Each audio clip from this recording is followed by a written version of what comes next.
Estamos hoy dando inicio a una nueva instancia de este ciclo Cuarentena Fecunda que ha organizado Marea Frente Amplista, donde hemos tratado de acercarnos en este contexto tan particular a todas las personas que se puedan unir. Y bueno, y estábamos conversando con nuestros invitados y nuestras invitadas, que en este mundo globalizado de problemas, con problemas globalizados, se nos hace cada vez más imperioso buscar respuestas colectivas. Estamos enfrentando una situación no solo de pandemia, de situación sanitaria crítica mundial, sino de muchas dificultades en términos económicos, en términos sociales, en términos de discriminación. Nos bombardean las noticias, los asesinatos, a un hombre, por ejemplo, en Estados Unidos, por el solo hecho de ser negro, que muere asfixiado en manos de la policía, de mujeres todos los días, de muchísimas personas, muchísimas, las que este mundo moderno podría aceptar pasando hambre. Entonces nos preguntamos, ¿no será tiempo de reorganizarnos y dar respuestas colectivas a problemas colectivos? Es en ese marco que Marea Frente Amplista, ante este lanzamiento de la Internacional Progresista, que bueno, que se lanza el 11 de mayo, pero que ya tiene sus antecedentes en el año 2018, con la integración de muchísimos colectivos, donde no solamente se suman sectores políticos, sino también organizaciones sociales, intelectuales, luchadores de los derechos humanos, donde convergen también las inquietudes en torno a los temas del medio ambiente, vaya si nos tiene que preocupar, en torno a los temas de género, en torno a los temas de discriminación, y con personalidades de mucho renombre, es que nosotros nos vamos preguntando si no será tiempo de sumarnos a quienes piensan parecido, no necesariamente igual, y pensar en este tipo de propuestas globalizadas para el bien común, porque pareciera que la globalización hoy solo nos trae consecuencias negativas. Entonces, hoy tenemos un panel de lujo, invitamos a Silvia Dutrenit, a Fernanda López de Alessandro, a Mónica Xavier, a Carlos Pita, para tener esta instancia de participación y de intercambio que contribuya a la toma de decisiones que los distintos colectivos y las distintas personas, que además ya hay varias personas en Uruguay de renombre, que han adherido a esta propuesta de Internacional Progresista.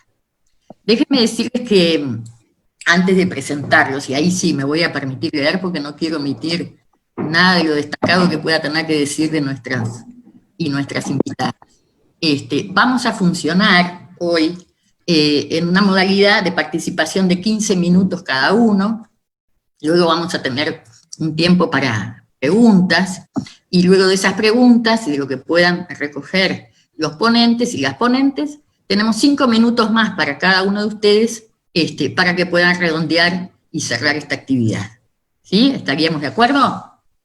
Bueno, voy a empezar presentando a Silvia Dutrenit, que es uruguaya mexicana, historiadora y doctora en estudios latinoamericanos, que hizo sus estudios de licenciatura en la Universidad de la República y en la Universidad Nacional Autónoma de México, y los de posgrado en Flaxo, México, y también en la UNAM. Es profesora, investigadora titular del Instituto Mora, con innumerable cantidad de publicaciones, hasta producciones audiovisuales, y que ahora nos acompaña desde México, por esto de que en esta nueva modernidad, en esta nueva modalidad, también nos puede acompañar por esta vía. Bienvenida, Silvia. Fernando López de Alessandro es uruguayo, magíster y profesor de historia, es historiador especializado en historia contemporánea a historia regional de Río de la Plata, ha escrito la historia del estero uruguayo en 4 tomos, ha escrito libros sobre Vivian Trías, El hombre que fue Ríos, La inteligencia checoslovaca y la izquierda nacional, desde el 56 a 1977, es docente universitario y en formación docente, y ha dictado cursos y conferencias en varios países. También colabora con diversos medios de prensa internacionales y de Uruguay, y Fernando es el coordinador del Nodo de Relaciones Internacionales de todo el colectivo Fuerza Renovadora. Bienvenido, Fernando. Gracias, muy amable.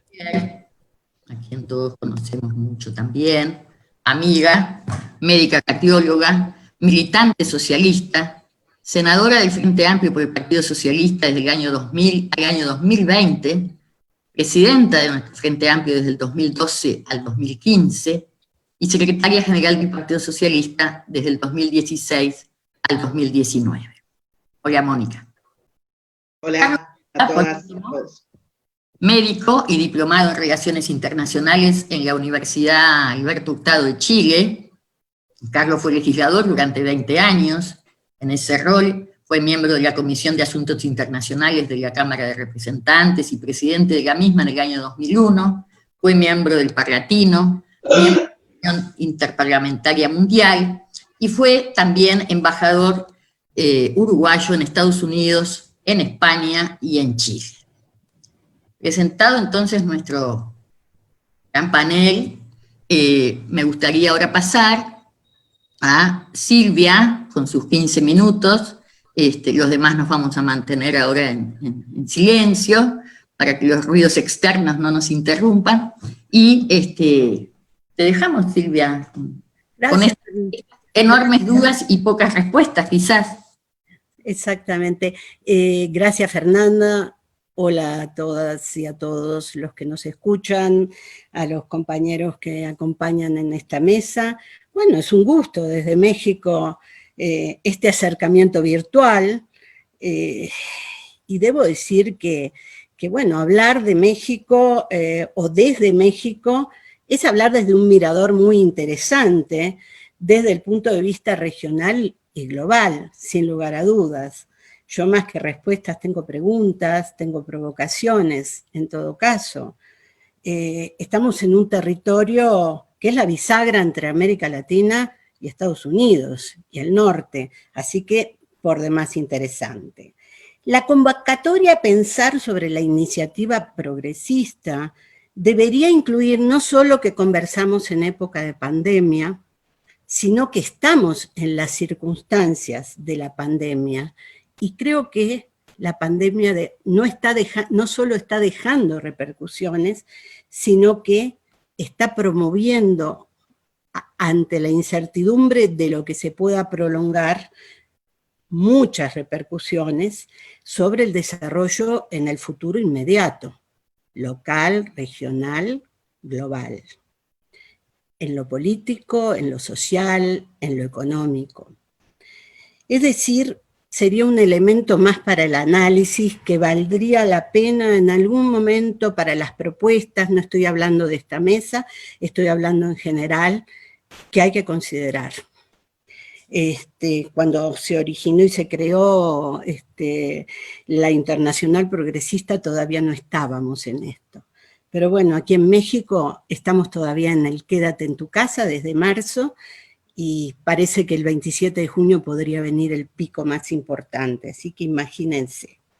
Entonces, si nos instalamos a conversar, para conversar entonces desde México, debemos advertir antes que nada, o recordar, que hubo un cambio sustantivo en el partido de gobierno en 2018, con un gran apoyo ciudadano que se mantiene, y un discurso que promete acabar con los males estructurales de este país, la corrupción y la impunidad.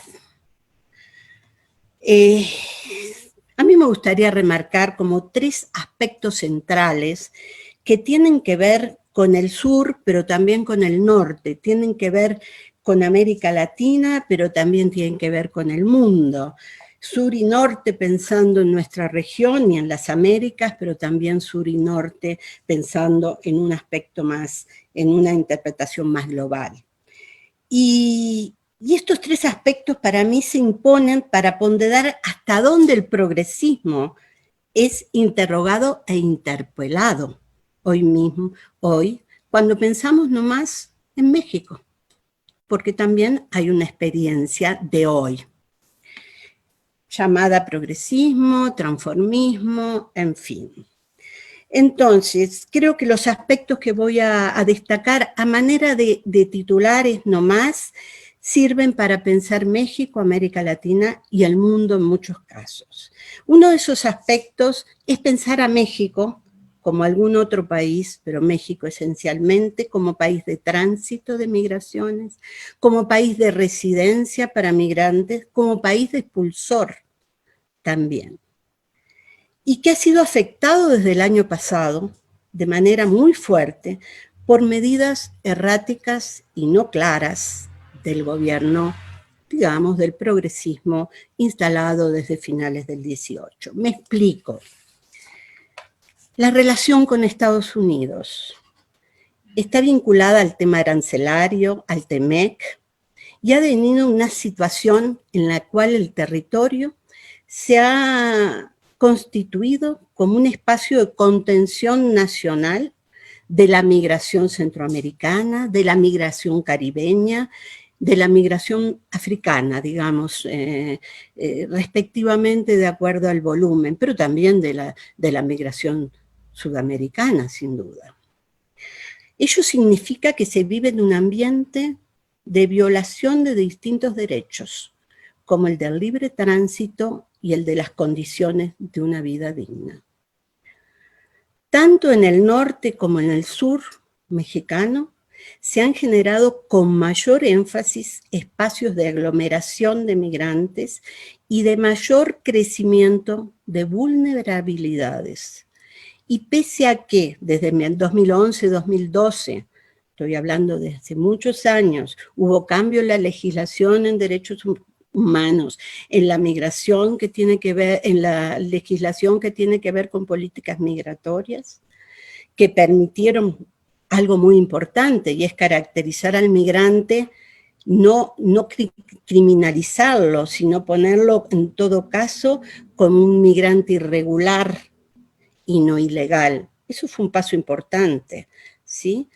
Pero una observación a lo que sucede hoy y desde hace bastante tiempo, y desde hace 2 años sin duda, cuando empiezan las caravanas de migrantes, que seguramente ustedes han escuchado, los trámites han sido muy engorrosos para los irregulares. Los cuidados mínimos sanitarios son deficientes totalmente.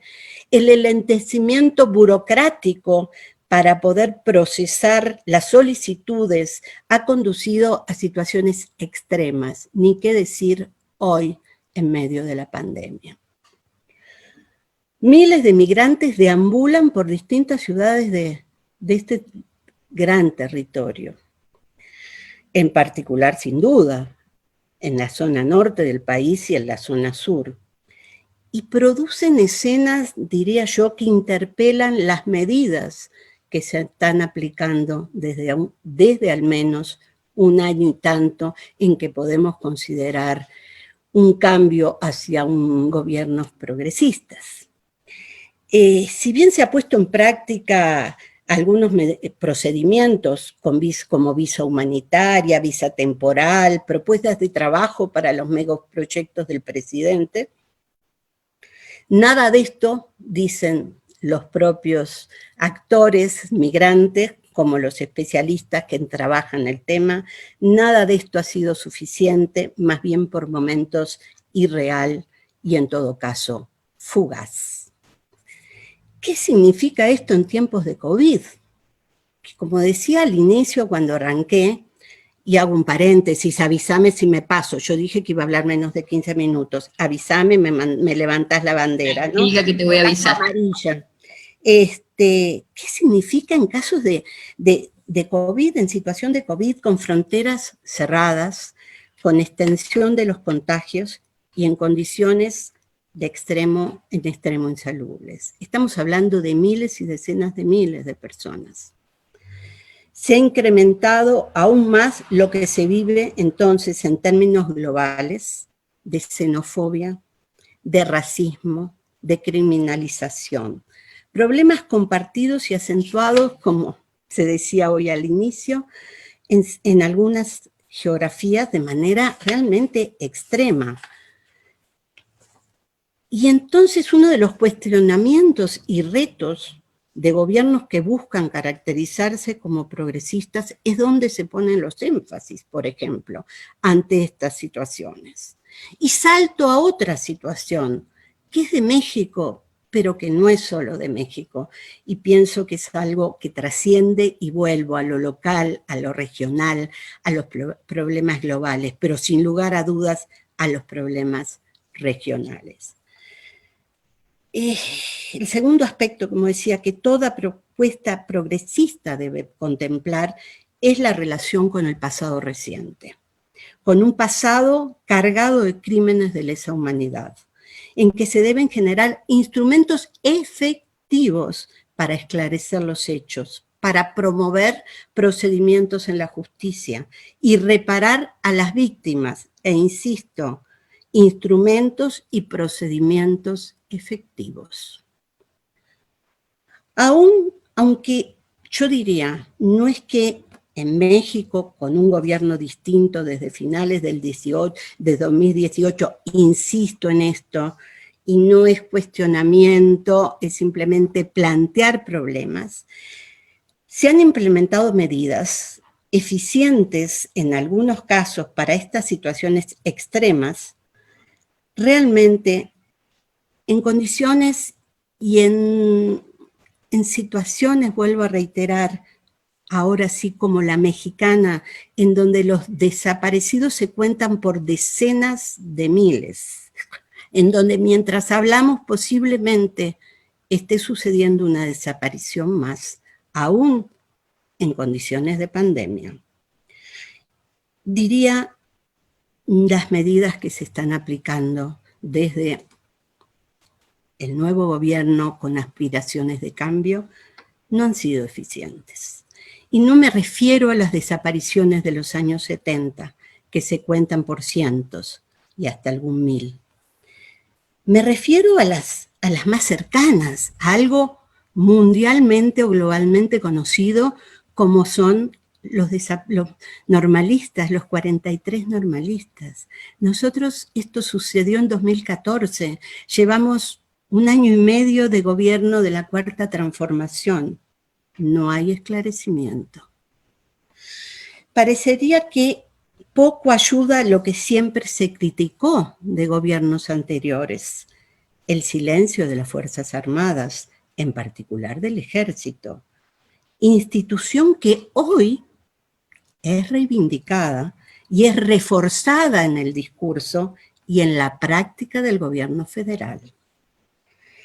Mientras comparto con ustedes, quiero decir, quizá no lo sepan, quizá están más que informados, por supuesto, que estos titulares que estoy dando desde lo local, que refiere a lo regional y global, se ven y se ponen, digamos, como una imagen muy clara en el Zócalo capitalino de la Ciudad de México en este momento, en donde existe un plantón de integrantes de los colectivos de familiares de desaparecidos que reclaman atención de no ser más revictimizados por la Comisión Nacional de Víctimas, que se creó hace varios años, obviamente con nuevas autoridades desde el año pasado, en donde demandan un mayor recorte, un menor recorte o un no recorte a esa instancia que fue creada como reparatoria. Si a ello entonces se suma la búsqueda sistemática que ha tenido que de alguna manera frenarse, pero no pararse totalmente, por parte de los colectivos de familiares de desaparecidos que están buscando justamente en las fosas que hay a lo largo y ancho del territorio, ellos mismos están buscando, perdón, se siente algún ruido, disculpen, están buscando sus propios familiares, porque no hay, 2 minutos, híjole, bueno, porque no hay un apoyo efectivo y salen ellos a buscar y a pie de fosa a buscar a sus desaparecidos.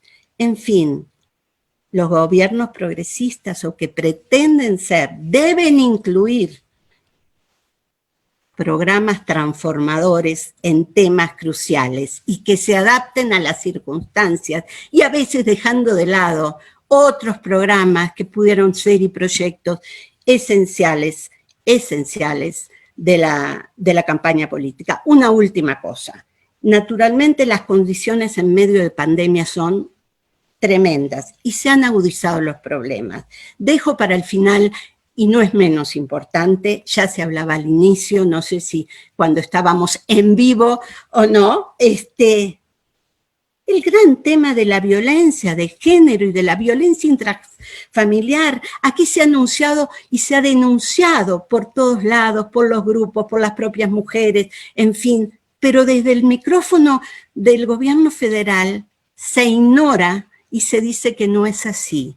Entonces, creo que, y ya redondeo, creo que no se pueden ignorar estos problemas centrales para una democracia, de ninguna manera, porque si no se apuesta a superar las grietas, que son grietas malsanas, que desmerecen e ignoran la violencia, no podemos construir democracias realmente, democracias realmente con situaciones de igualdad, con consistentes gobiernos republicanos, en fin. Fueron algunos titulares de lo que a mí me despertó la invitación. Gracias. Muchas gracias, Silvia. Realmente, sin duda, ¿no? No hay democracia sin libertades, sin equidad, sin derechos. Muy interesante. Dan ganas de seguir, pero bueno, el tiempo es un poco cruel y a mí me tocó la peor parte. Así que le damos la palabra a Fernando López de Alessandro. Fernando, tenés el desafío de portarte tan sobresaliente como Silvia, que fue exacto en sus 15 minutos. Me tirás una cosa muy difícil, muy difícil. De principio ya arrancamos mal. Bueno, nosotros en el nodo de Relaciones Internacionales de Fuerza Renovadora tomamos el desafío de encarar una propuesta, de ejecutar una propuesta acerca de la Internacional Progresista. Para ello elaboramos un documento que, bueno, se circuló por toda la organización, donde lo que buscábamos era hacer una evaluación general, una suerte de pasada de línea gruesa sobre los diferentes papeles de las diferentes organizaciones internacionales.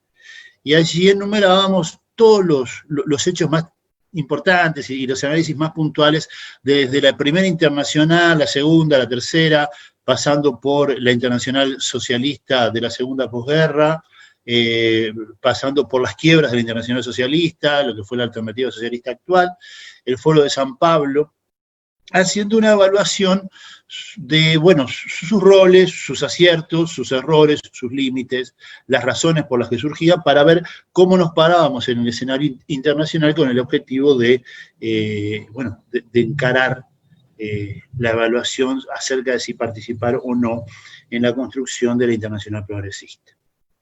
Varias cosas a nosotros nos llamaron la atención en esta evaluación. Todos los objetivos de las internacionales que surgieron con anterioridad, desde la primera internacional hasta el Foro de San Pablo, quedaron en cierta forma por el camino. O sea, la primera internacional surge con una idea internacionalista muy pura, muy clara, de los marxistas, liderados por Marx, y los anarquistas colectivistas, liderados por Bakunin. Hay una segunda internacional que emerge como consecuencia del homenaje a la Revolución Francesa y que marca una impronta internacionalista en esa clave, en el sentido de que se esperaba una revolución global, mundial, como fue la Revolución Francesa, pero en clave socialista que llevara el socialismo a todo el mundo. Esa visión fue traicionada y en cierta forma limitada por lo que pasó en 1914, cuando los partidos socialdemócratas en su gran mayoría votaron los créditos de guerra y dieron por tierra con los sueños internacionalistas que los levantan los comunistas y crean una internacional comunista que termina siendo una estructura pétrea, férrea, marmórea, dogmática, cerrada, que tuvo por mérito disciplinar a muchos partidos, es cierto, pero que termina siendo una suerte de correa de transmisión del centro soviético a las periferias hasta que se autodisuelve en 1943 como un gesto de buena voluntad de Stalin hacia sus aliados en la Segunda Guerra Mundial. Y luego viene, bueno, lo que podemos llamar una fase, una época de largo estancamiento de estas organizaciones, en donde la Internacional Socialista se transforma más que nada en una asociación de partidos que a la larga termina integrando cosas muy contradictorias. O sea, se burocratizó tanto que la Internacional Socialista no se da cuenta a principios del siglo XX que tiene partidos que contradicen absolutamente todos sus principios, como el partido de Mubarak, el partido de Hussein, que lo expulsa cuando las primaveras árabes, todos los partidos que terminaron expulsando durante las primaveras árabes, que de demócrata no tenían nada y de socialista tenían menos, interpela muy directamente lo que es la burocratización. O sea, por un lado, vos tenés entonces internacionales que se frustran en sus sueños, se frustran en sus objetivos iniciales, e internacionales que se burocratizan. Luego tenés un muy efímero vuelo de la OLAS que busca promover la lucha armada en América Latina, que fracasa rápidamente, ya en 1967-68 ya no existe.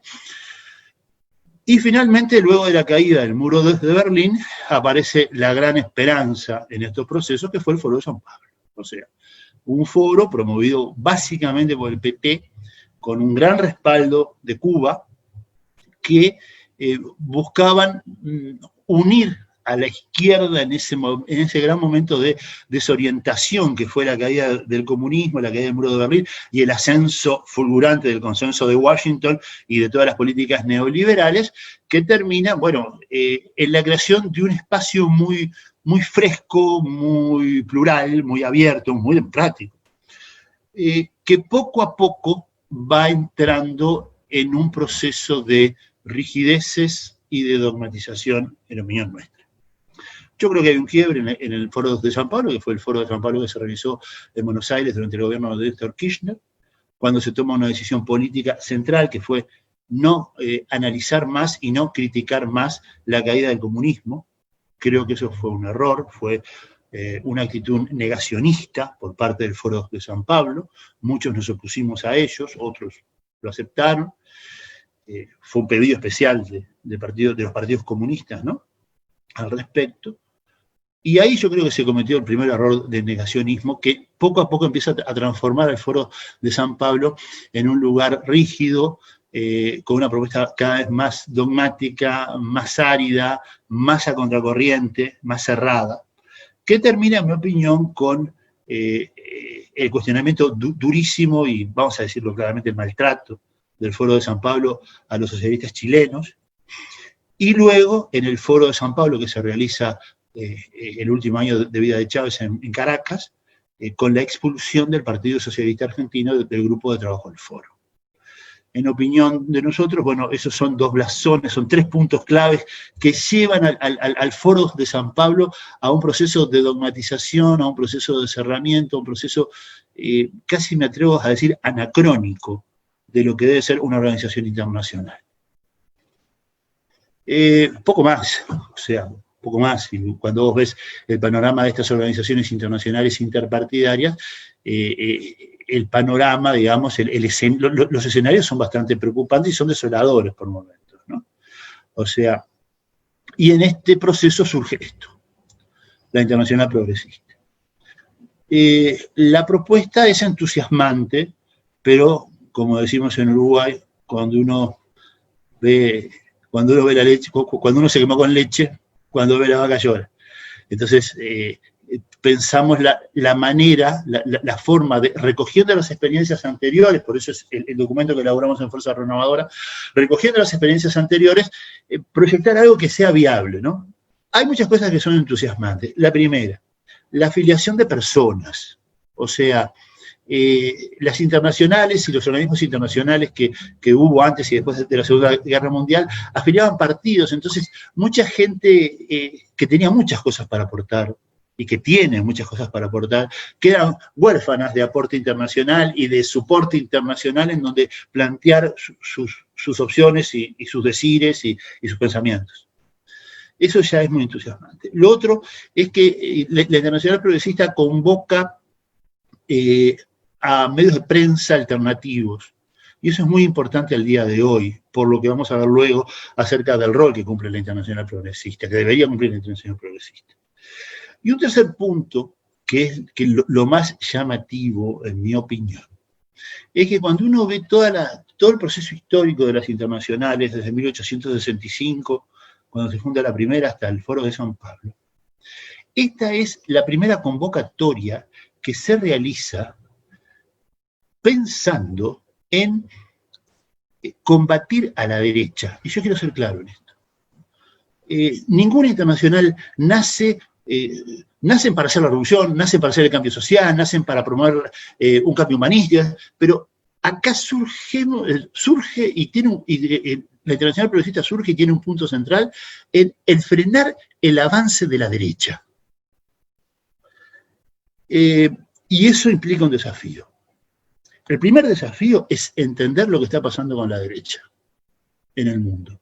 Y nosotros todos estamos un poco huérfanos. Hace años yo estoy realizando un trabajo mediano y largo plazo al respecto, y es muy llamativo los cambios, ¿no? O sea, hay una nueva derecha radical, hay una nueva derecha radical con centro europeo, hay una nueva derecha radical nacionalista que toma partes de la izquierda, aportes de la izquierda, los gramscianos de derecha del grupo Gres, liderados por Alain de Benoit, que son los tipos que le dan la línea a casi toda la nueva derecha radical europea, que hoy en el Uruguay tienen una base central. Si ustedes leen el último artículo de Ponce de León en Búsqueda, planteando la nueva hegemonía de la derecha, las nuevas pautas hegemónicas en un discurso gramsciano duro y clásico, implica que esas opciones paridas por el grupo Gres a finales de la década del 60 están permeando largamente en toda la derecha mundial.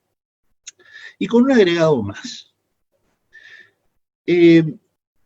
Las derechas radicales, esto no es una ley, no existen leyes en historia, ni son reglas históricas, pero es un dato tan bueno como cualquiera.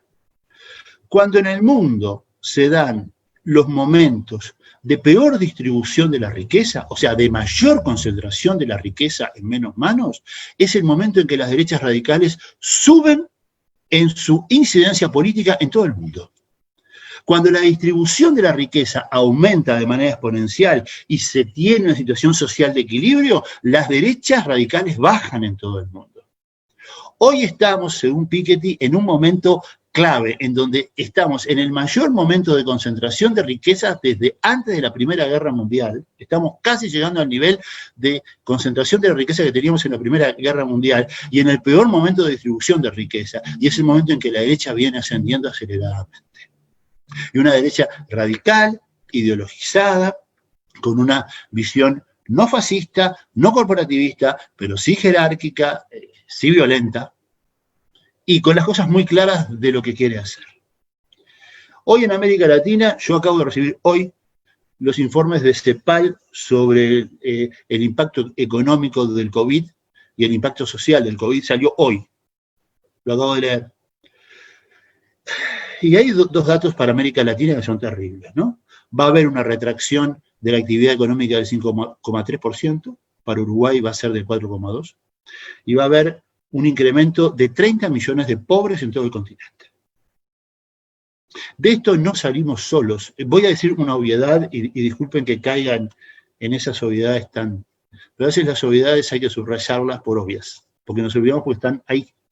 De esto no salimos solos, sino salimos con un gran nivel de solidaridad. Pero esa solidaridad no puede ser solamente social, económica. Tiene que haber un espacio transversal y un espacio horizontal de intercambio político y donde fijemos acciones en común a nivel global.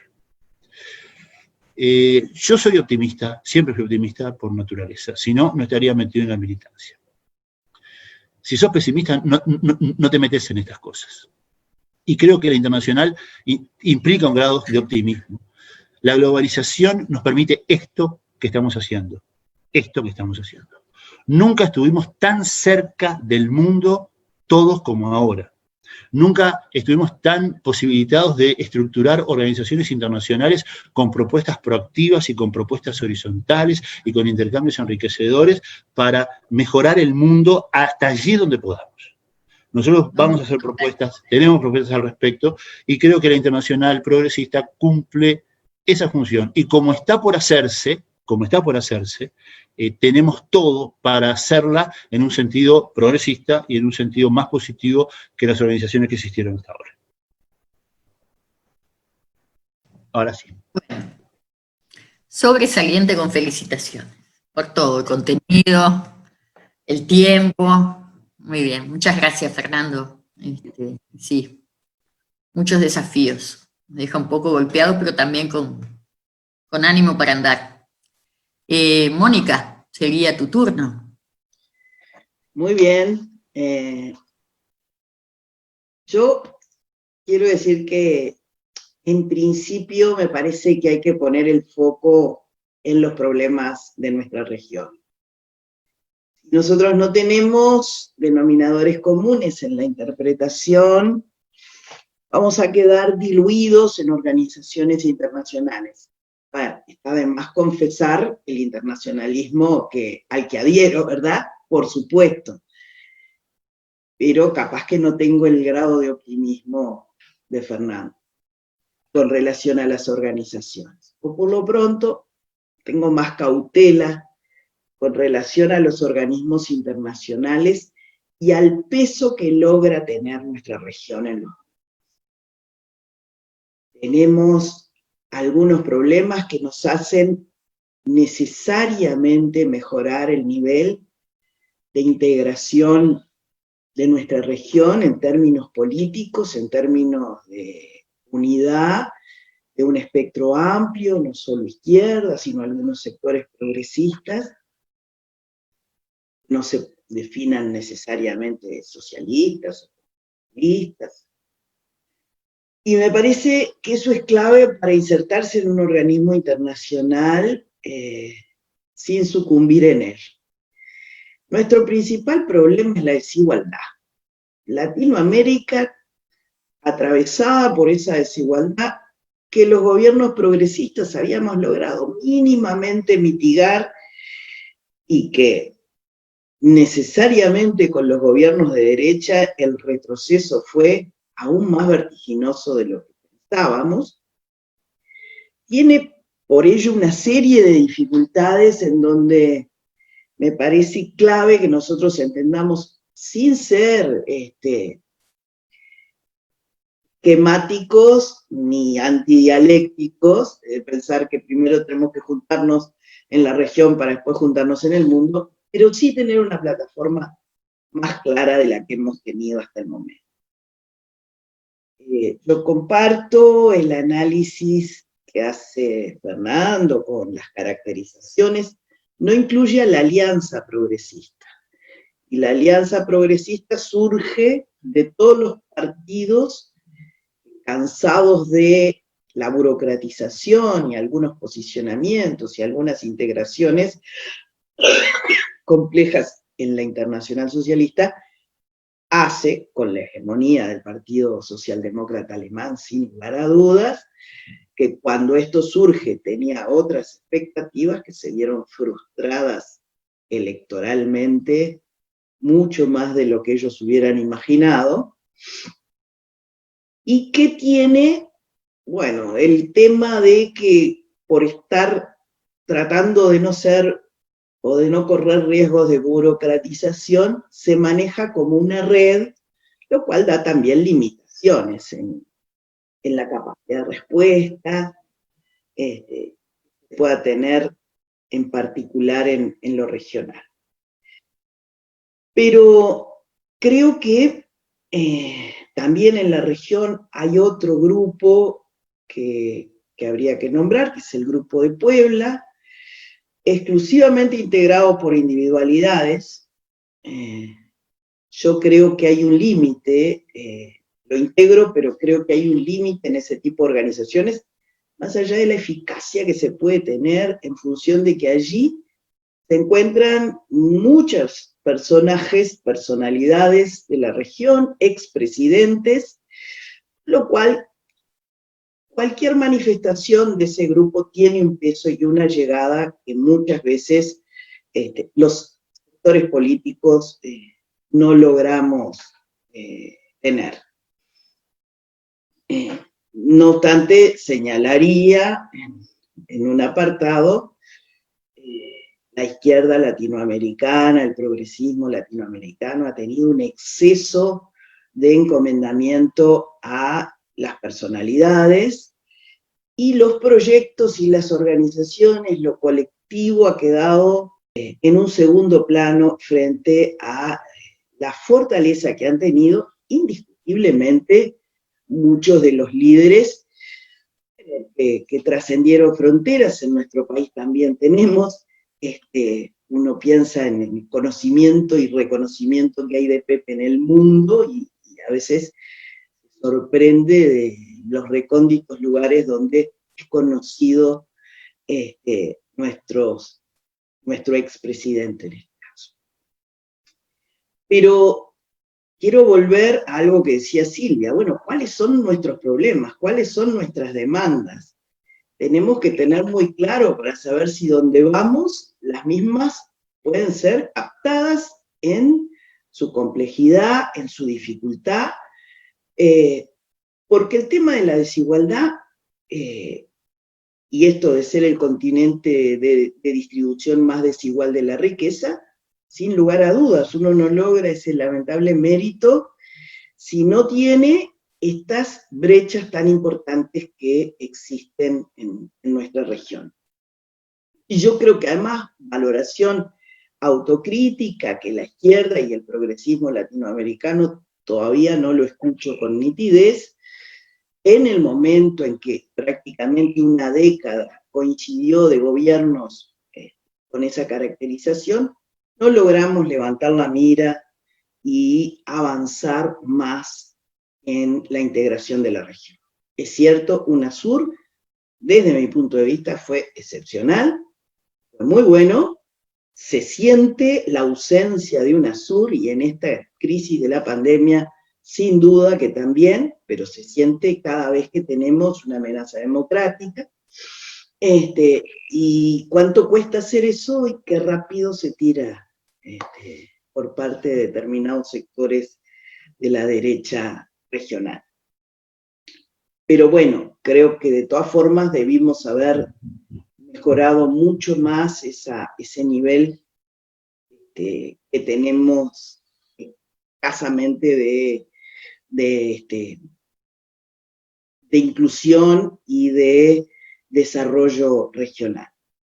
Obviamente que esta desigualdad, sumado a lo que, bueno, Fernando decía, 5,2 creo de descenso en el crecimiento, el Banco Mundial da 7,2, a Uruguay lo pone un poquito mejor, pero Argentina y Brasil van a estar en una situación extremadamente compleja.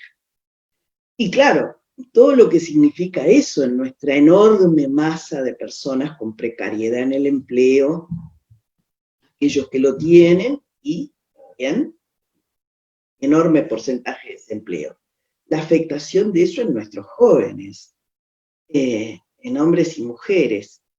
Y bueno, todo lo que esto significará en algo que creo todavía no tenemos claro. ¿Cómo se va a reorganizar la economía?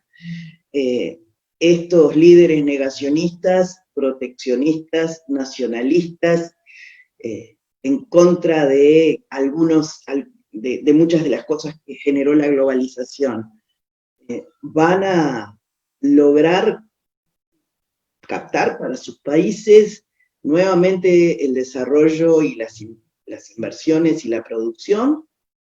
Seguiremos teniendo el destino de algunas formas en las cuales la economía podía tenernos a varios países en una cadena de producción. ¿Cómo va a ser ese orden económico? ¿Cuánto podemos incidir? Bueno, desde la región difícil. una región que ni siquiera se autoabastece de lo más importante, como son los alimentos, que no deberíamos traer nada de ningún otro lado, sin embargo no logramos en esta región que tiene hambre, poder conectar el comercio de alimentos, teniendo a los primeros productores mundiales de muchos de ellos. Entonces creo que tenemos sin duda esas características que nos llevan a democracias débiles, que nos llevan a que hoy, pandemia mediante, los poderes ejecutivos son omnipresentes, los poderes legislativos funcionan poco y los poderes judiciales han estado también en régimen de feria, con lo cual se vuelve el pater familia, poder ejecutivo omnipresente, con un reconocimiento de la gente que necesita que alguien lidere en este mar de confusiones y de incertidumbre un rumbo, que se apoya mucho en las Fuerzas Armadas para muchas cosas. A ver, no es casualidad que en nuestra comarca, en algunas intendencias, los intendentes rápidamente dijeran: acá no hay ollas populares, muchachos, acá no hay solidaridad, acá la intendencia y las Fuerzas Armadas se encargarán de que llegue la alimentación a todos lados. Bueno, yo creo que la democracia está en presión, nosotros tenemos que hacerle ver estas cosas a la gente, que no podemos salir de esta crisis con un discurso que refuerce el autoritarismo. Bueno, es una amenaza. ¿Otras regiones están sin dudas acechadas por realidades similares? Sí, pero creo que a nosotros los 40 años de democracia nos costaron muchísimo, estamos siempre evitando que haya retrocesos que lamentar, y bueno, me parece que este caldo de cultivo de la pandemia puede llevar a desvíos autoritarios. La importancia de lo público. Sin duda, nosotros podemos decir que el gobierno actual de derecha en nuestro país está basando los mayores logros para enfrentar esta pandemia producto de la infraestructura, de los bienes públicos que se desarrollaron durante estos 15 años, por más que pretendan ignorarlo. Bueno, el otro día escuchábamos al secretario de Presidencia diciendo el éxito del control sanitario de la pandemia puso a Uruguay en el mundo. Bueno, parece un poquito excesivo el que se reconozca que solo por eso estamos contentos de tener los resultados que tenemos, queremos seguir manteniéndolos y para eso hay que tomar determinados recaudos, pero la cuestión es que acá hubo un desarrollo económico, hubo inclusión de trabajo, de personas con trabajo digno, con un refuerzo de todo lo que es la cobertura social, que tenemos hoy la posibilidad de tener en seguro de paro la cantidad de gente que puede estar, que han sido insuficientes, y así como hemos apoyado todo lo sanitario, tenemos nuestras severas críticas desde el punto de vista económico, de no haber podido dar, bueno, un salario de excepción, ya no la propuesta de un salario mínimo para toda la población que se encuentra sin vínculo laboral fijo, pero sería imprescindible y ya han dicho no. Y acá hay una nueva contraposición, ¿no? Y paradoja a su vez. Desde la oposición criticaron todo lo que se hizo en materia de desarrollo de lo público, de gestión estatal o no, pero del valor de los bienes y servicios públicos, hoy usufructúan los mismos con un aparente desconocimiento, porque nadie pondera que para seguir teniendo clases pudimos tener la inclusión digital de nuestros niños en los diferentes niveles, sino que el tema es qué ceibalitas están rotas, qué niños no logran la conexión a internet suficiente como para recibir las clases. Entonces, nosotros estamos en un momento en que podemos reivindicar, ya 2 minutos, en que podemos reivindicar todo aquello que han sido principios por los cuales luchamos todas nuestras vidas. ¿Ah? Por la justicia social, por la solidaridad, por la libertad. Yo creo que estos son valores que sin duda organizaciones como la Internacional Progresista destaca, ¿verdad? Me parece que de lo que se trata es de que juntar diferentes esfuerzos que hay en el mundo, no olvidarse de la región, que insisto, requiere de una atención muy especial, y de esa misma generosidad, en donde encontremos los puntos de conexión para pensar también en el mundo, y que necesitamos exigirle a nuestras organizaciones plasmar en nuestros proyectos una mirada de género, una inclusión de las realidades particulares que sufren el 52% de la población, que somos las mujeres. Es indecente que proyectos de izquierda y proyectos progresistas tengan el nivel de postergación que tienen para la cuestión de la equidad de género, ¿verdad? Me parece que es algo que debe ser un compromiso de todos nosotros. Si la Internacional Progresista es la opción, bueno, puede que sea. Yo creo que lo que hay que lograr es conexiones con el conjunto de las organizaciones, síntesis de plataformas. He leído propuestas que han hecho, bueno, unas notas de Carlos, coinciden muchísimo con lo que hemos planteado desde el Grupo de Puebla, ¿verdad? La necesidad de que para terminar con el COVID-19 podamos tener una vacuna que nos inmunice, y que eso sea un bien con accesibilidad para el conjunto de la humanidad. Estudiemos la posibilidad de que en nuestros países, en donde lo tributario es siempre tan difícil de lograr, hasta Merkel lo dice, ¿no? Ya no es una cuestión solo de nosotras, hasta Merkel dice, bueno, ¿cuándo van a tener la posibilidad de tener tributaciones que sin duda ayuden a salir de una situación tan compleja como? Yo quería decir que me han llamado la atención 2 cuestiones que plantea CISEC, que es con lo que termino, porque acá son muchas más las dudas, las preguntas que las certezas. Y si los representantes del orden capitalista global existente se están dando cuenta de que los analistas marxistas críticos llevan señalando hace tiempo que el sistema se haya sumido en una crisis profunda, ¿no? Y la otra es, ¿y si están explotando de manera despiadada la epidemia para imponer una nueva forma de gobernanza?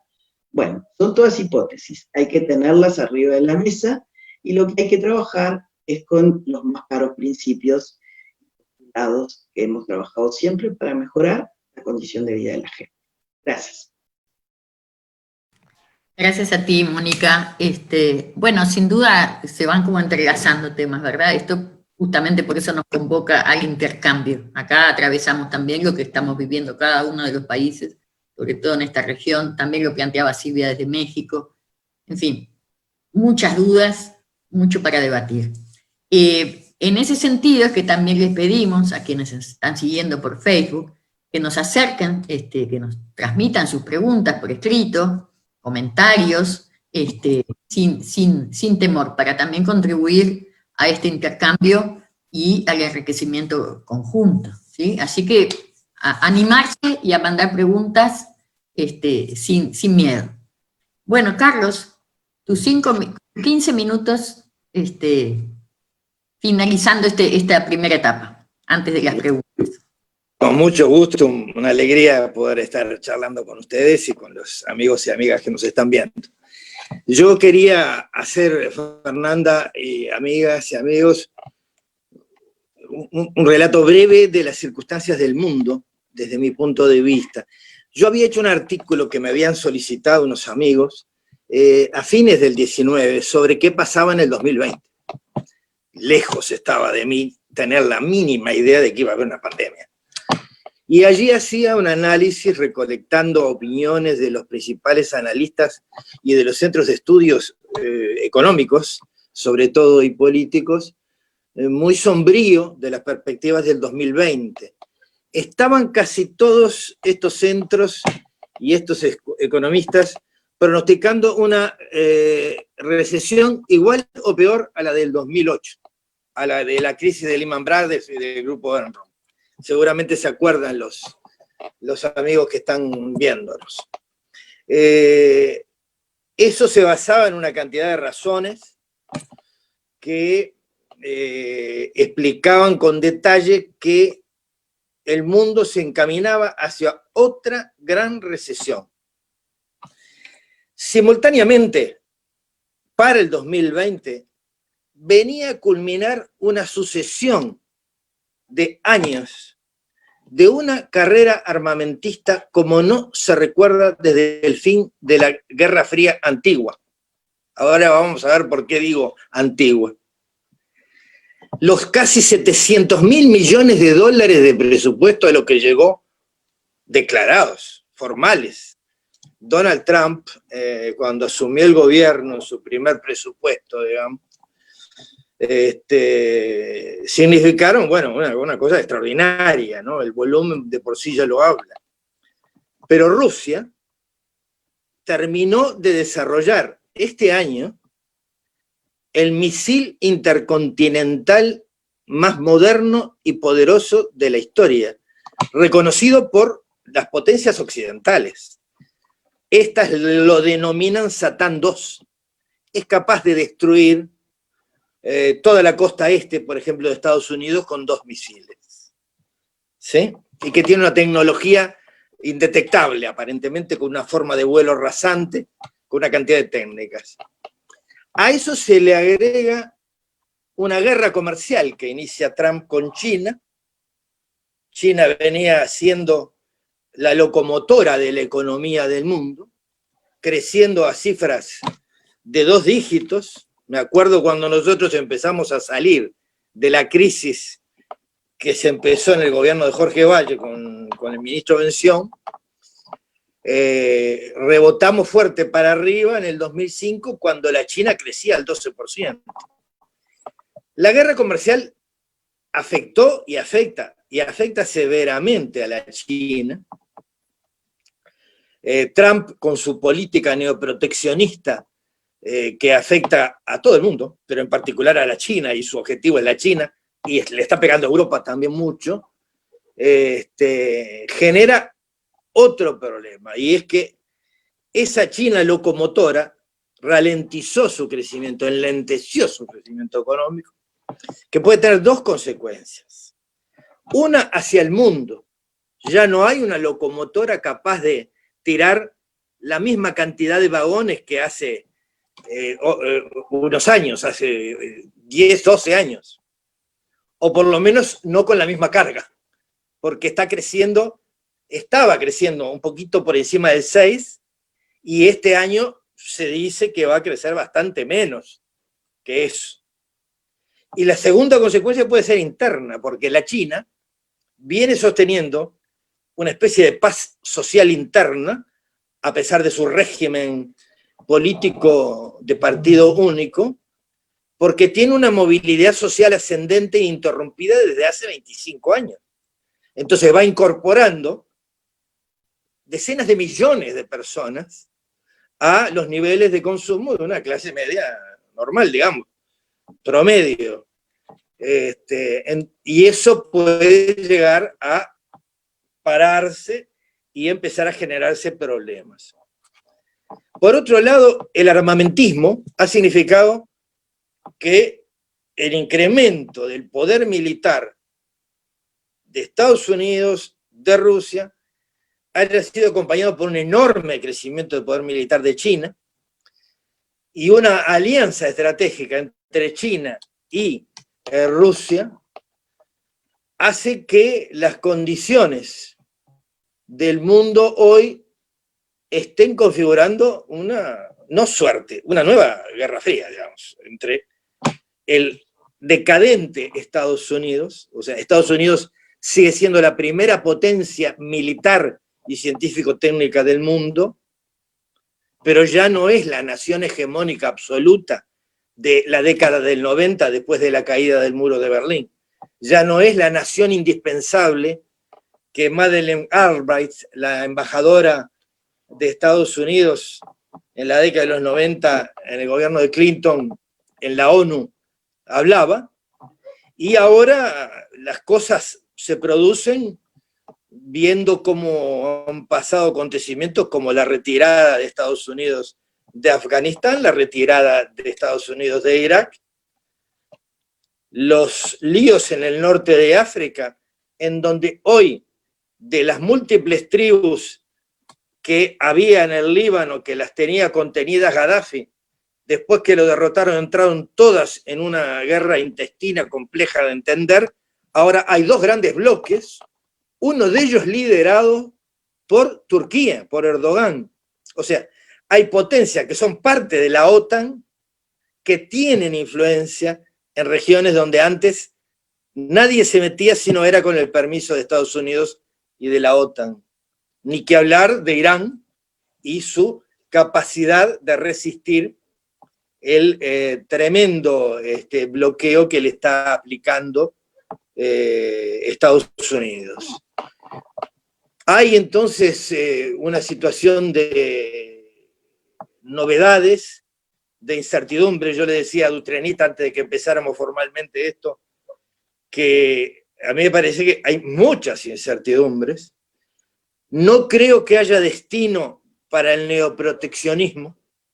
O sea, Estados Unidos dice su American First mientras se va replegando del resto del mundo. No en el discurso, en la práctica.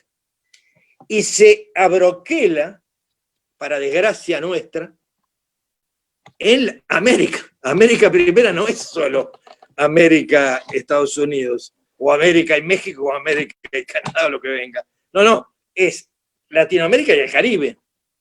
Y cada vez tiene más presencia militar y política en esta región. Y cada vez tiene una política más intervencionista, más amenazante, con una multiplicación de la presencia en bases militares, con un poderío formidable, no solo en Colombia, en todo el continente. Entonces hay una situación muy, muy compleja. Y aparece el coronavirus en el medio de este fenomenal lío, que yo pronosticaba iba a ser el 2020.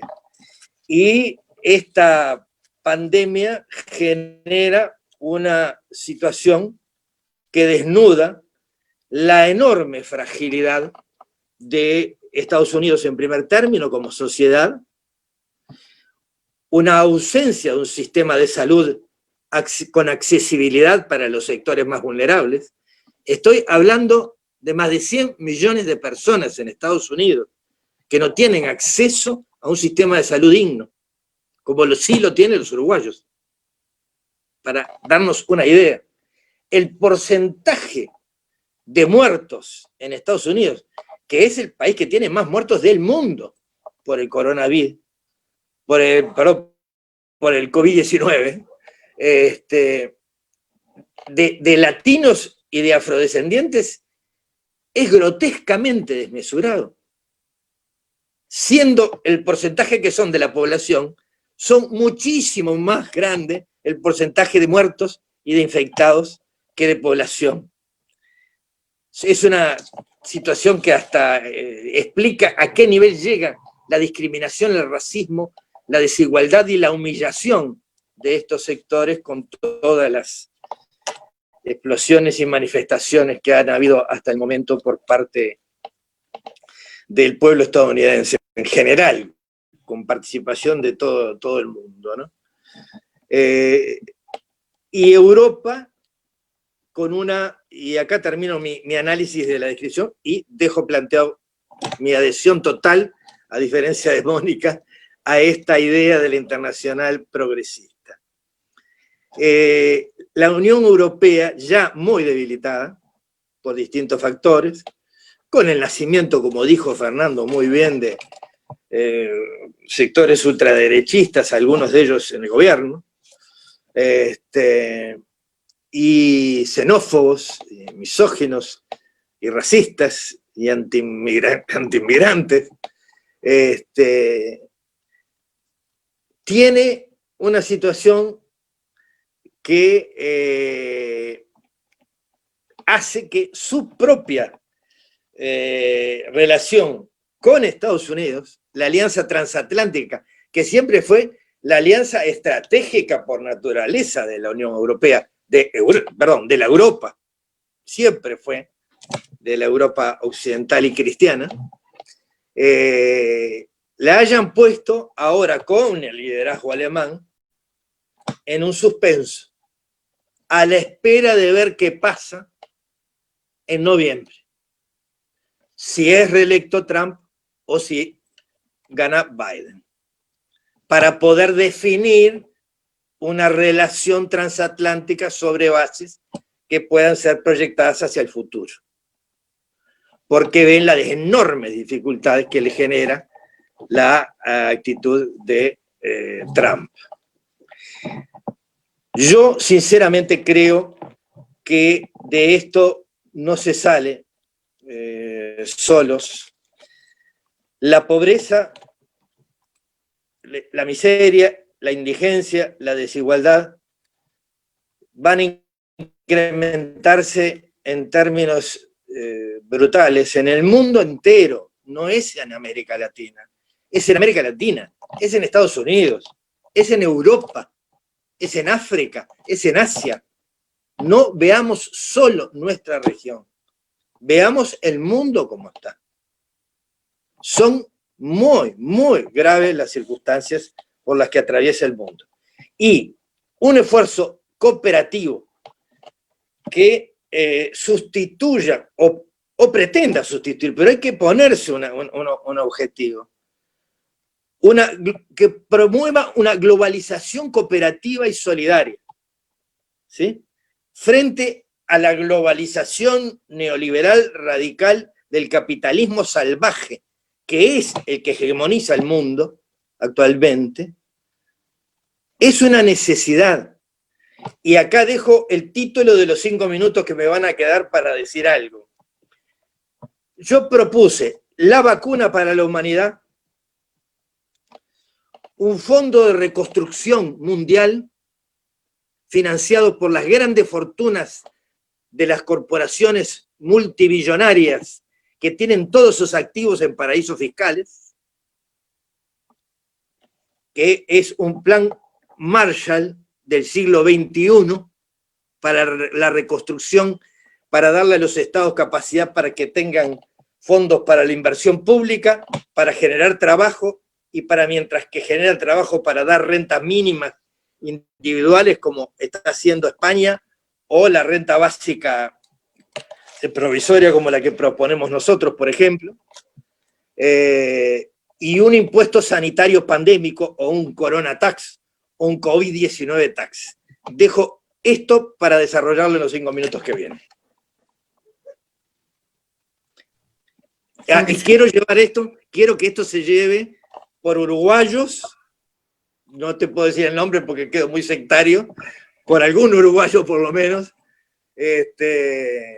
estas propuestas, a partir de la vacuna para la humanidad y las otras dos, a la reunión en Reykjavik, en la capital de Islandia, en septiembre. Muy bien. Muchas gracias, Carlos. Bueno, sin duda esto nos ha dejado, nos va dejando, ¿no? Con muchas ganas de seguir. Y son temas que nos están comprometiendo a todas y todos, y acá se atravesaron distintos enfoques, ¿no? Desde lo particular, desde lo nacional, lo regional, y en este caso como la convocatoria de alguna manera nos hace pensar en lo mundial, porque hay grandes problemas, grandes soluciones, pero cada uno la suya pareciera que no es la respuesta. Y como que no hay preguntas, Se ve que tenemos un público que está expectante a seguir escuchando o reflexionando, y bueno, y en ese sentido hubo muchos comentarios y hubo también ganas de seguir, ¿no? Es decir, cuando yo les iba avisando que tenían que ir redondeando, bueno, me queda algo más por decir, así que ahora tienen su oportunidad, la oportunidad de redondeo, e incluso me parece que a partir de lo que cada uno y cada una fue compartiendo, hay algunas respuestas o algunos comentarios para hacer de las intervenciones entre ustedes, y eso es justamente lo que más enriquece. Así que les diría que volvemos a la ronda, 5 minutos para cada uno. Me están avisando que aquí va llegando una pregunta, déjenme ver un poquito, y si no, igual, bien, sí. La pregunta es cómo se ve la economía en este marco, ¿no? En este contexto y en el marco de estos planteos. Así que eso también estaría vinculado a las intervenciones que ustedes van a hacer ahora, para las cuales les damos 5 minutos más. Y si siguen llegando preguntas, si ustedes me permiten, entre medio de cada uno voy a ir intercalando alguna pregunta que vaya llegando, ¿sí? Así que Silvia, ¿verdad? Empezamos contigo estos 5 minutos. Perfecto, entonces nuevamente yo con la palabra al principio, sí, yo hice una reflexión efectivamente desde lo local y pensando que lo local es regional y es global en muchos de los problemas. Por supuesto adhiero y adherí a la internacional progresista. Creo que es necesario.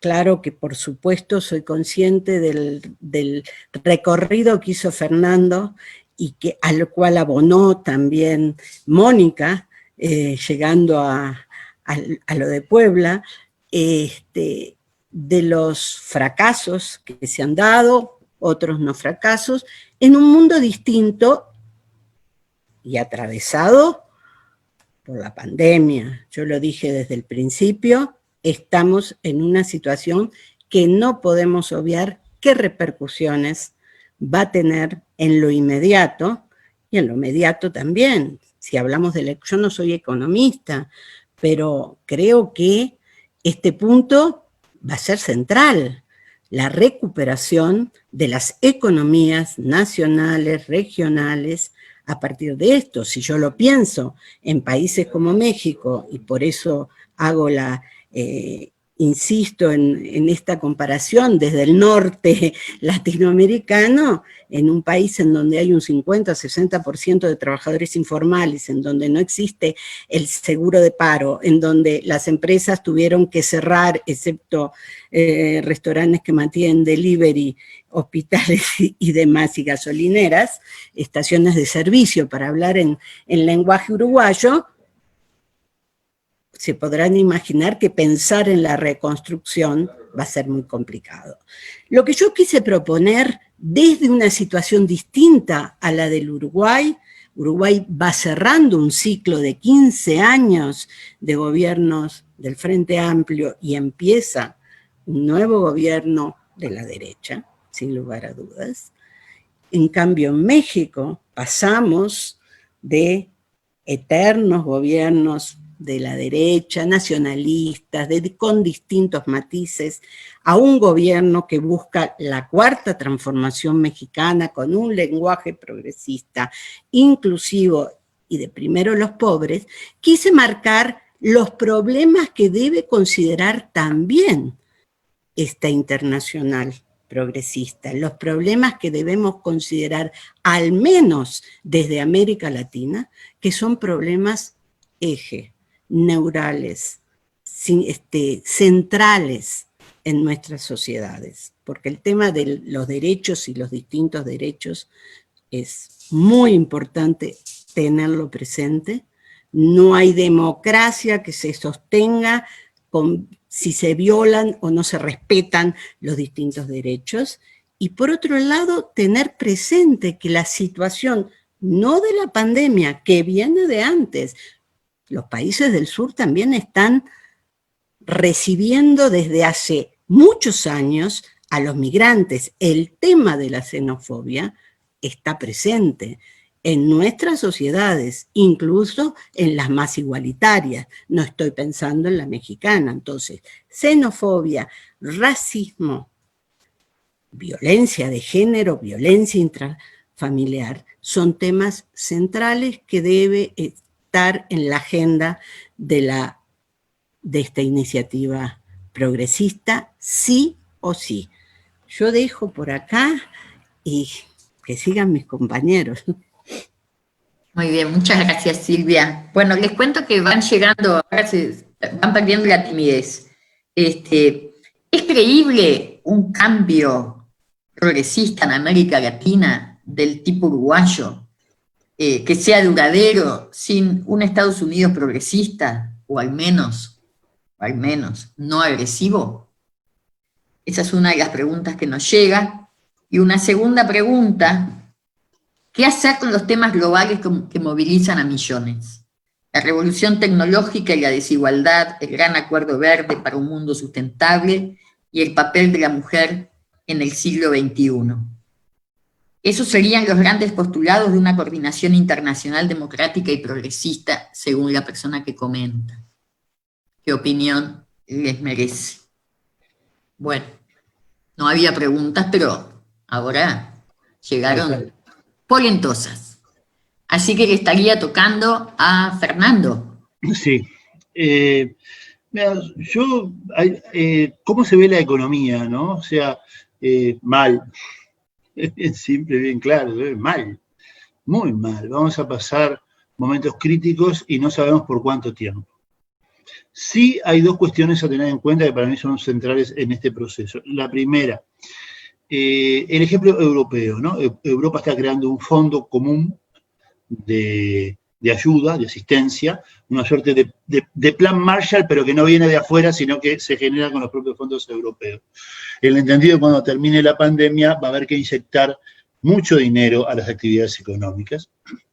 En segundo lugar, esto nos lleva de la mano a una discusión central que a la derecha le está costando mucho hacerla, que es el rol del Estado. O sea, sin Estado, esta situación actual que vivimos hubiese sido mucho peor, pero sin Estado, la solución económica a la crisis en la que vamos a quedar va a ser mucho peor. O sea, el Estado acá se vuelve central, es un agente económico, porque, como decía el viejo Carlos Marx, cuando subtituló El Capital, por algo le puso crítica de la economía política.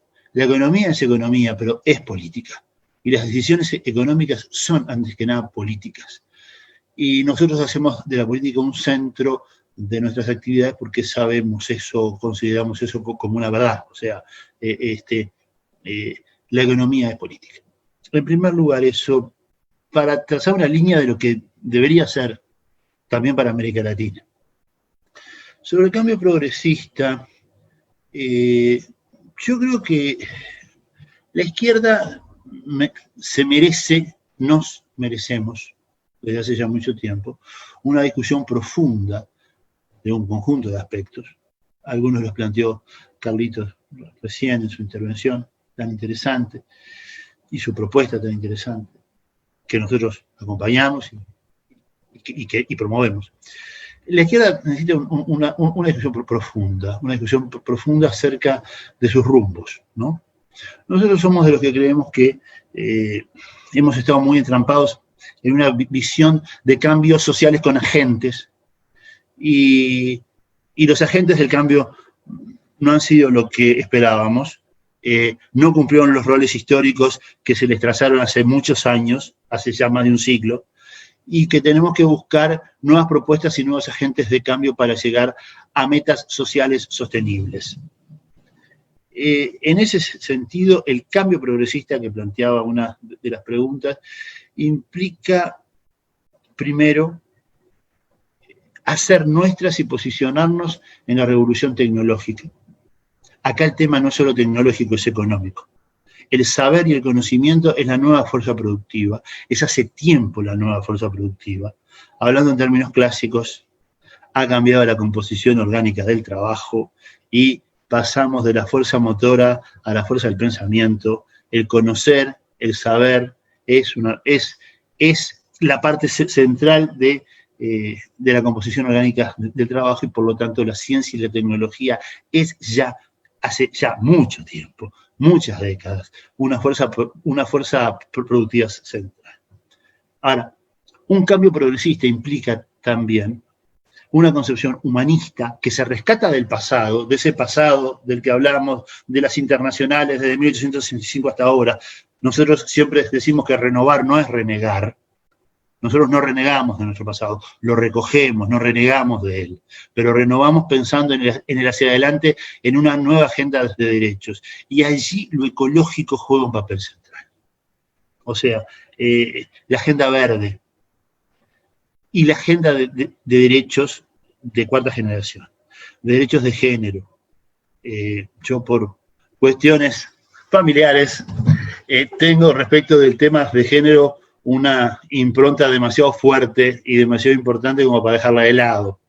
Creo que a esta altura, que están siendo cuestionados en el Parlamento de una manera bastante baja y bastante abyecta, reinstala estos temas, ¿no? Reinstala el tema de la Revolución Verde, sin duda, y reinstala el tema de las políticas de género sobre las que están avasallando en ese intento de instalar una nueva hegemonía cultural, en ese intento de intentar instalar una nueva hegemonía conservadora que parezca amable, pero que en el fondo nos retrotrae a culturas y a opciones culturales que nosotros creíamos que estaban agotadas y que en ese análisis vaya si nos equivocamos.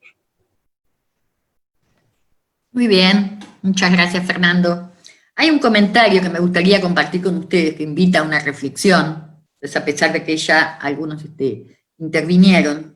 Gonzalo nos dice: lo novedoso de la propuesta de la Internacional Progresista, a diferencia de experiencias anteriores como el Foro de San Pablo o la Alianza Progresista, es la articulación entre organizaciones políticas, organizaciones no gubernamentales y medios de prensa. Es una propuesta que se ajusta más a la realidad política moderna, donde la militancia es más diversa, y les propone alguna reflexión al respecto si hubiera posibilidades. Van a estar llegando y están llegando preguntas que sin duda les vamos a trasladar a ustedes, porque también las vamos a seguir compartiendo esas respuestas, esos comentarios en este sitio de Facebook, en nuestra página de Facebook, y por todas las vías que podamos. Así que le doy la palabra ahora a Mónica. Bien, yo quiero aclarar, yo lo que no soy es tan optimista como son ustedes con relación a las múltiples organizaciones. Soy más cautelosa. Creo que sin duda hay que vincularse de mejor manera también con la China. Va a resolverse la elección de Estados Unidos y allí habrá novedades en ese sentido. E importa tener un diálogo franco con la China, porque no nos convence el respeto a los derechos humanos. Hay que poderlo hablar. Me parece que una de las cosas que planteaban con relación a si esta internacional puede significar una alternativa, yo creo que hay que tener conexión con todos, y ir con plataformas, sumar voluntades para poder hacer cosas en concreto. La economía va a andar mal, sin duda.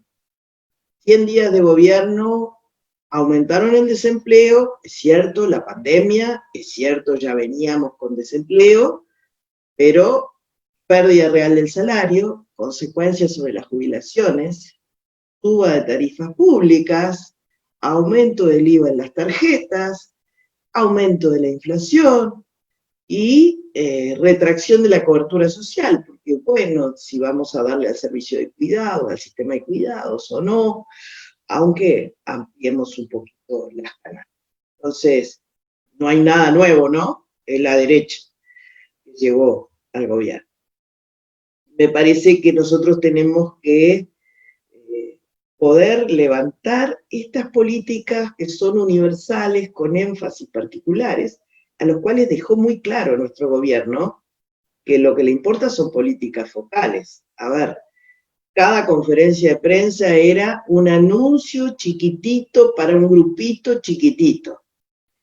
Claro, si nosotros vamos con un salario para los tiempos en que dure la pandemia y la restricción de deambular, no les va a servir, lo rechazan tajantemente.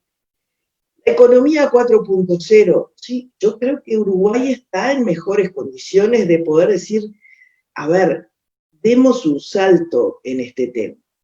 Venimos con mucho hándicap, ¿no?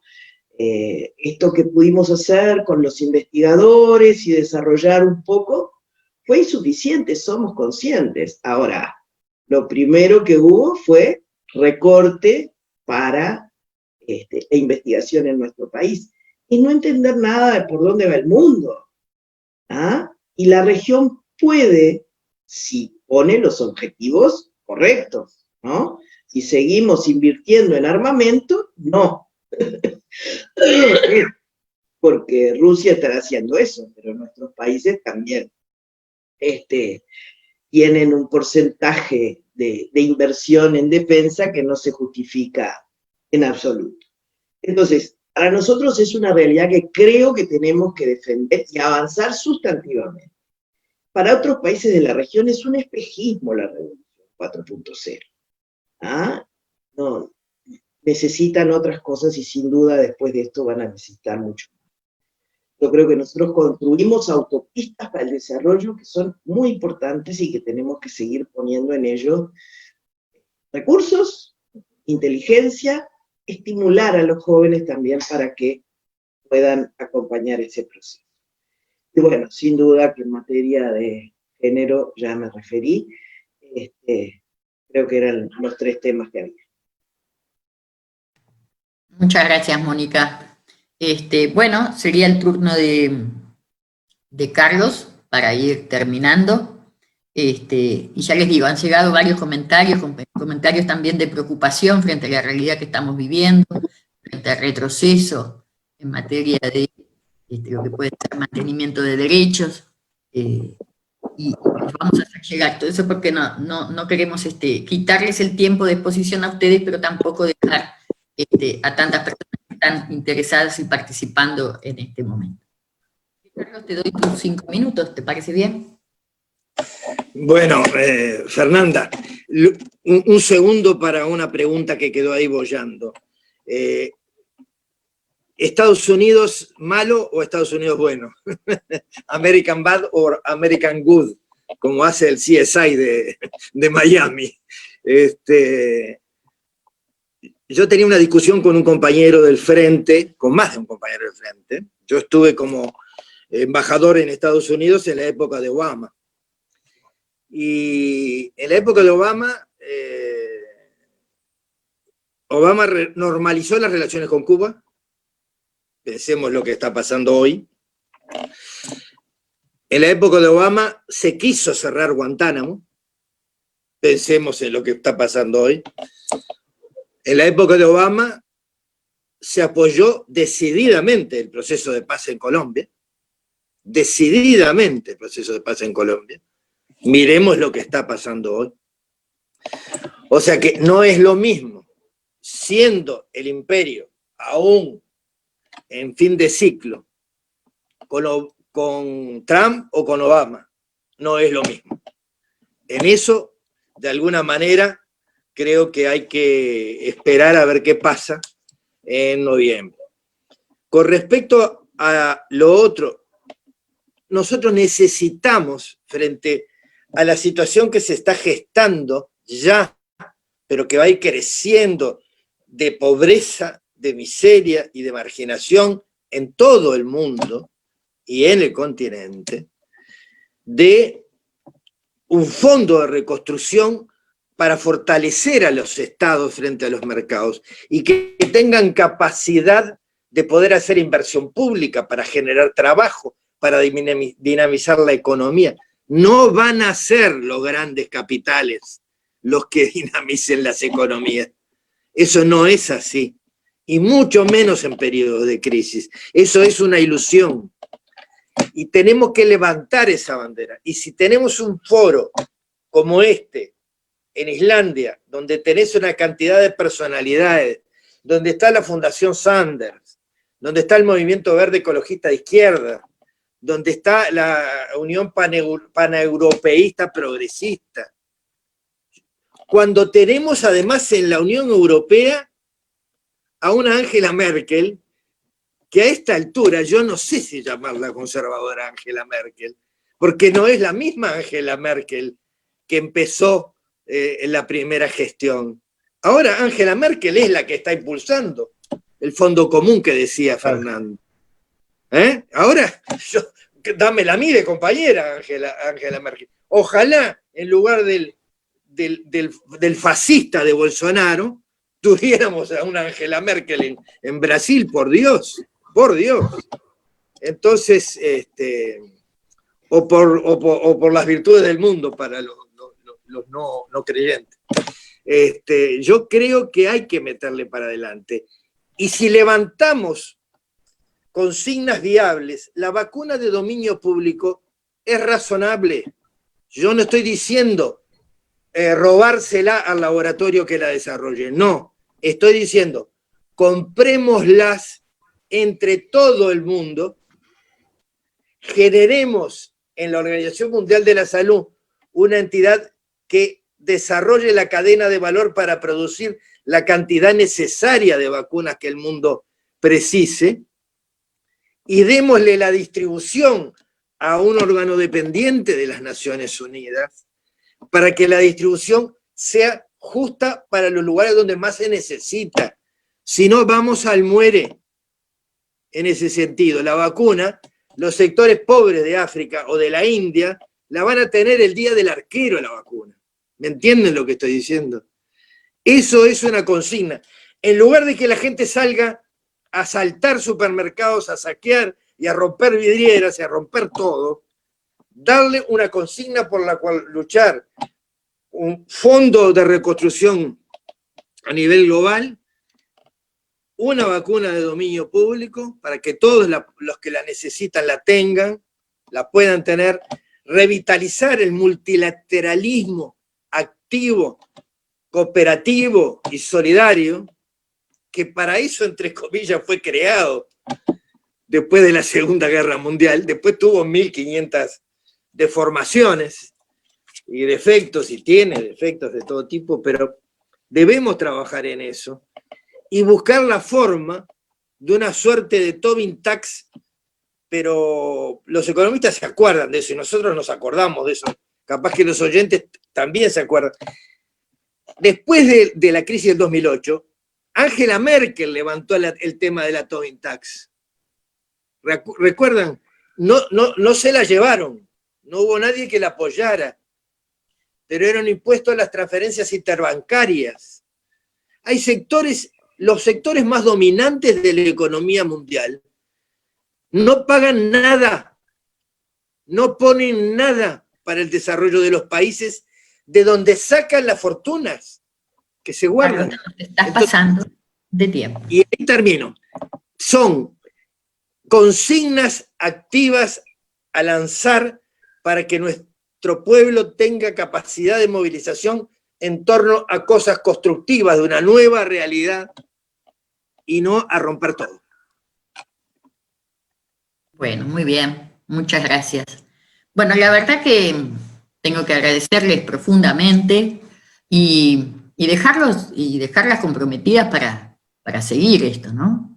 Por distintas vías, sumando más voces, sumando más agrupamientos, pero esto tiene que seguir.